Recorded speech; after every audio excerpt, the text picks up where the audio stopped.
Welcome to the Israel Bible Podcast. My name is Cindy Parker, and I am an author, speaker, and professor of Holy Land Studies at Israel Bible Center.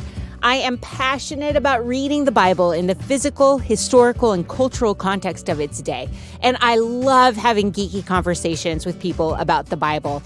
In this podcast, I'd like to invite you to join me as I sit down each week with other faculty members of IBC to discover new aspects of the Bible. These are some of my favorite dialogues because as a modern audience reading an ancient text, we know that the Bible does not need to be rewritten, but it needs to be reread. This week, I am joined by Dr. Nicholas Schaser, who is the professor of Hebrew Bible at Israel Bible Center, and we are here to talk about his course, Women and Gender in the Bible. Now, I'm a female who teaches the Bible and thus often find myself in contexts in which people want to tell me their ideas about what is or is not proper about what I do.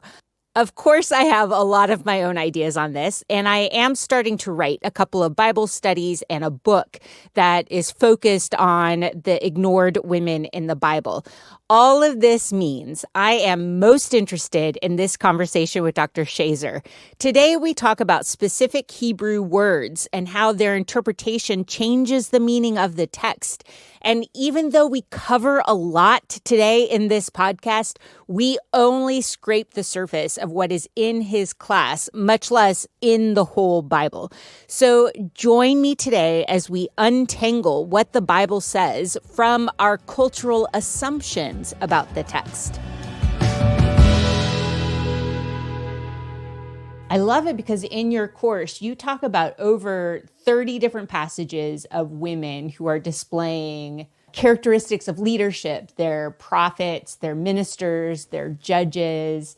And you do all of this before you start to tackle some of the more problematic texts. So there's a part of me that's just really curious about why you developed this course. I kind of want to dig into that first before we get into what all the good stuff that's in your course. But what prompted this development? Boy, that's a great question. So I went to graduate school at Vanderbilt University in Nashville, Tennessee, and my advisor there was a scholar named Amy Jill Levine. We love Amy Jill Levine. She's the best. And not only is she interested in Jewish-Christian relations, just like I am, hence my reason for going there to be her student, but she's also interested in feminist interpretation of the Bible. And so I took a course from her. I think it was called Feminist Interpretation of the Bible. My first semester I was there. And so that kind of set me on a trajectory to be thinking about these things. Also from like a Christian perspective, in Christianity, I feel like there are certain people groups who get kind of the short end of the stick, oftentimes in like traditional Christian discourse. One group happens to be Jews, and I've kind of dedicated my life to sympathetic and positive readings of Jews and Judaism in the New Testament. And so I think it's kind of natural that also women kind of get shortchanged, I think, too. I've gravitated really to these and other people groups, but I think that Jewishness and gender are two really important things that we need to be spending more time on and being honest with ourselves about what the texts say, regardless of what Christian traditions might propose. Going back to the text and starting from there and building upwards, I think is always a really good practice. And I think that we will be surprised by some of the things that we see in the biblical text and how egalitarian and how actually exultant the Israelite scriptures are of women, which is pretty amazing. I would be remiss if I didn't bring Deuteronomy into the conversation. So here I am bringing it in early on. People call Deuteronomy an egalitarian text because it's always talking about when the crowds of people come. It is men, women, owners, slaves, adults, children. It's foreigners. It's kind of this all-encompassing landowners and those who don't own land. When I was doing research on Deuteronomy, a lot of people say this is a unique thing to Deuteronomy. And I think, well, I don't necessarily see that. And I think your course does a good job showing that's not necessarily true. We in modern day have preconceptions of what being a woman in a patriarchal society is like. And it's really interesting to get into some of those details with you in the course. Definitely. It's funny. I don't spend a bunch of time on Deuteronomy in the course itself. So it's great that you front-loaded that, being the Deuteronomy specialist that you are. That's really interesting. Obsessive person about Deuteronomy. Right. That's good. I love it.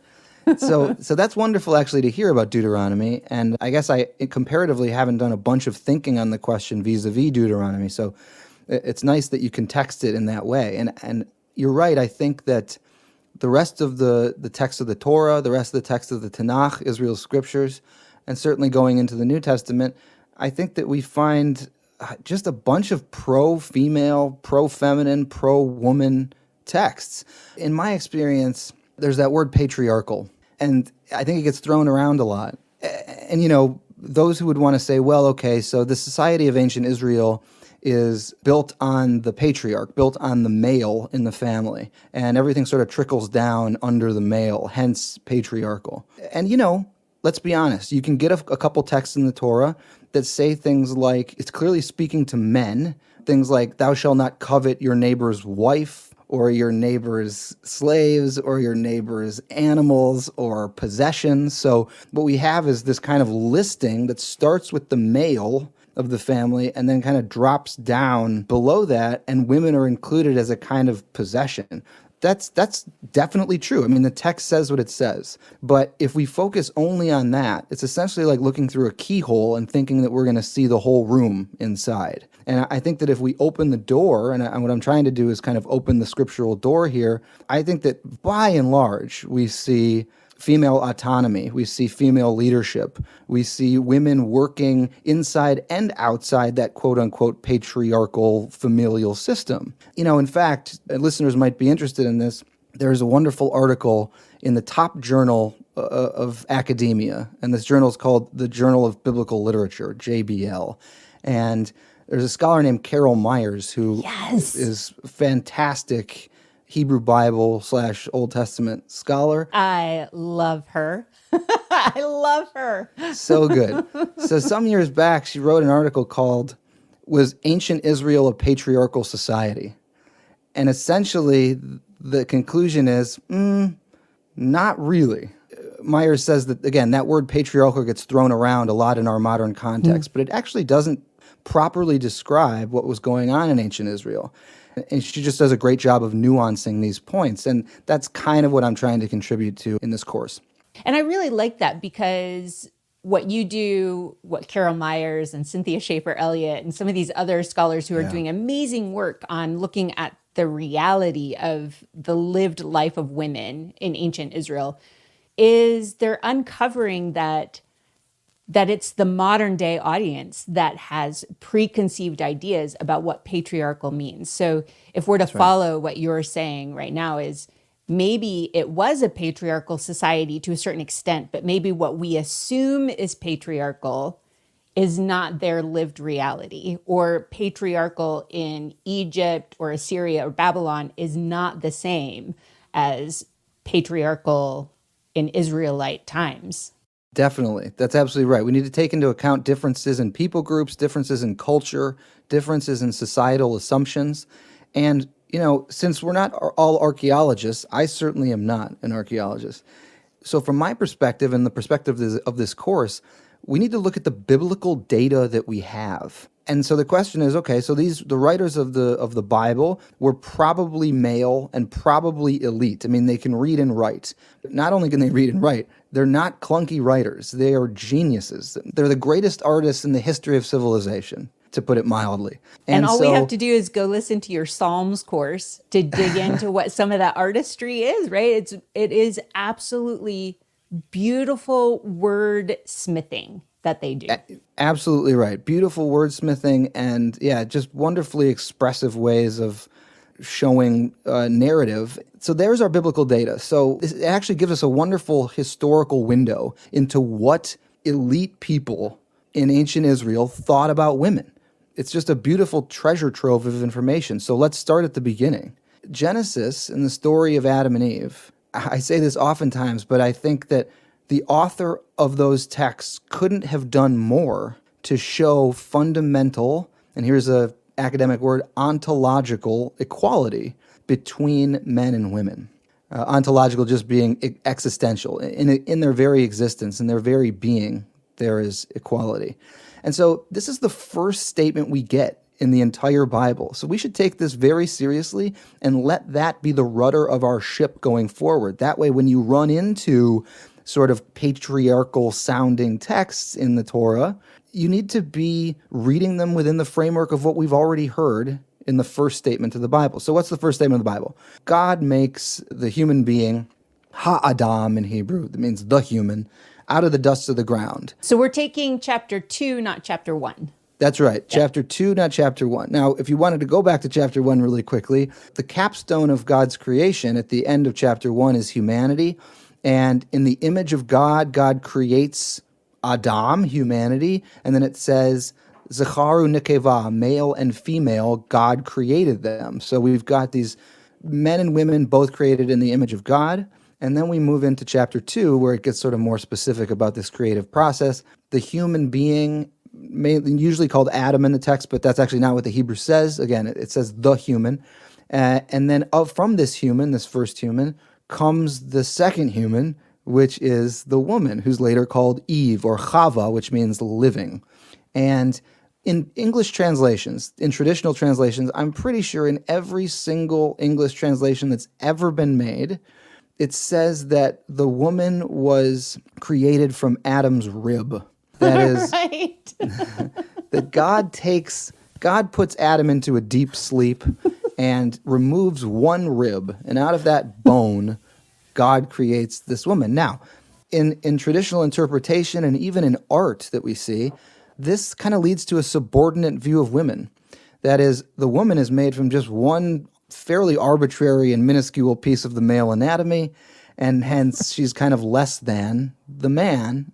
And then you map that on to women being less than men, since this is an archetypal story of creation. Okay, so here's the problem with that, is that the Among Hebrew many. text... yes, for sure, yes. Among many problems. But the textual Hebraic problem is that the Hebrew text doesn't say rib. There is no word in the Hebrew Bible, so that is in biblical Hebrew that we have in the Bible, there's no word for rib.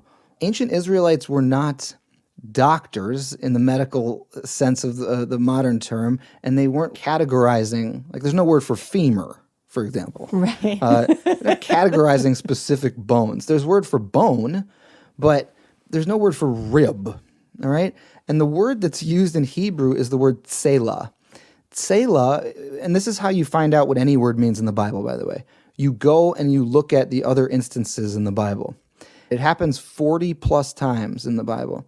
And every single time, without fail, tselah never describes a rib. It always describes a complete side of something. So, for example, when Moses is told to make the Ark of the Covenant in the wilderness, you're to cast gold rings for one tselah of the Ark and gold rings for the other tselah of the Ark. Now, the Ark is a wooden box. A wooden box has no ribs, but it does have sides. And so that's what tselah is doing here. Another example is there's one point where David and his sort of entourage are walking up a hillside, and the word for side there is tselah. Well, hills don't have ribs, but they do have sides. This is the case for all 40 instances. So if that's true, then when we go back to the creation of Eve, we need to be translating this as side. Why is that difference important? Because we go from a minuscule piece of male anatomy that can cast women as subordinate to men, and now we read that God takes an entire side of Adam, literally cuts Adam in half. And this really works well when you actually start to read the rest of the chapter, because God brings the woman to Adam, and what does the human say? Finally, this one is what? Bone of my bone and flesh of my flesh. So you really don't even need to know Hebrew here. If she were made from a rib, Adam could only say, now this is bone of my bone. That's not what Adam says. Bone and flesh in a complete side. And that's why God says when they come back together, when they davak, when they cleave together as husband and wife, as it were, then the two become besar echad. They become one flesh again. So that's really how we get the modern term like your other half, right? If you've got a spouse, it's your other half. That's where this imagery comes from. So why is it important? Because if the woman is the other half of the man, it denotes total and utter ontological equality, not subordination. And that's the first theological and gender declaration that the writer of Genesis makes. Oh, I do like a good word study. Even if you do not read Hebrew, you can still use online tools to help you do this kind of careful reading of the text. Now, there are 2 more words in Genesis 2 that describe the woman, and the typical English translations have contributed to what I think are incomplete understandings of what God's design is. In Genesis 2:18, God said, "It is not good that the man should be alone. I will make him an ezer kenegdo." Now, this is translated in a variety of ways, but usually along the lines of a helper who is suitable for him. Let's talk about that. This is very interesting to me because I will often ask people, what comes to your mind when you think of a helper, if God is going to create a helper? So can we talk about ezer kenegdo for a moment, what that phrase actually is? Because I think both of those 2 words are important to understand what they really mean. Can we talk about what these 2 other words are, and then maybe how that helps us shape who the woman is? Definitely. So God says it's not good for the human being to be alone. And then it says, I will make an ezer kenegdo. Okay, so let me back up. First of all, remember in Genesis 1, and God saw that it was good. God saw that it was good. Day 4, God saw that it was good. Day 6, at the end of everything, it's tov meod. It's very good. So we get that word tov, good, throughout Genesis chapter 1. And then we are hit with something that's not good in Genesis 2. That should really make us stop. So something's not good. What is not good? It's not good that the human being is alone without an equal for him. So it's interesting, like the goodness of creation. Yes, everything's very good at creation. In chapter 2, we get something that's not good, and then the response to that is the woman. And she makes it all good, okay? That is, like, she fulfills the goodness of God's creation, as it were, when coupled with the human, with the person later called Adam. So God says, I'll make an ezer kenegdo. So ezer, in Hebrew, it does mean helper, someone who comes to someone's aid. But in this case, it's not like a helper in the kitchen, like helper doing menial household tasks or dealing with the kids while the man goes out and wins the bread. In fact, ezer, and elsewhere in the Hebrew Bible, most often is a descriptor of God. So like the psalmist will say, the Lord is my help. Well, that's ezer. So it can't mean subordination. A helper in biblical thought is usually God. So if anything, it's a power word. Because warriors are also ezers, right? I mean, warriors who come to the aid of a subordinate city or a village. And yes, That's there's right. a lot of warriors and soldiers and God. That's right. Exactly. Yep. So yeah, it's helping those who are unable sometimes to help themselves. And so yeah, ezer I think is really a power word. And then we've got kenegdo. It's actually made up of 2 Hebrew words. Well, really technically 3. The k in kenegdo just means like or as. And then the O at the back, kenegdo, just means him, really, in Hebrew. And then what do we have in the middle? We've got this word neged. Neged in Hebrew means literally standing in front of something else. It's the equivalent of you standing in front of a mirror or standing in front of something that is equal. So honestly, the best translation is not make a helpmeet for him or a partner suitable for him. Honestly, it means I will make an equal helper. I mean, I wouldn't even say for him, because then the focus is on him, right? It's all about me. Right? It's kenegdo, like himself. I will make an equal partner like himself. That's how I would translate that. or something to that effect. So it takes it away from the realm of a helper in the kitchen who's like just helping out and subordinate to this idea of someone who's going to consistently aid this person in his life and be an absolute equal to him.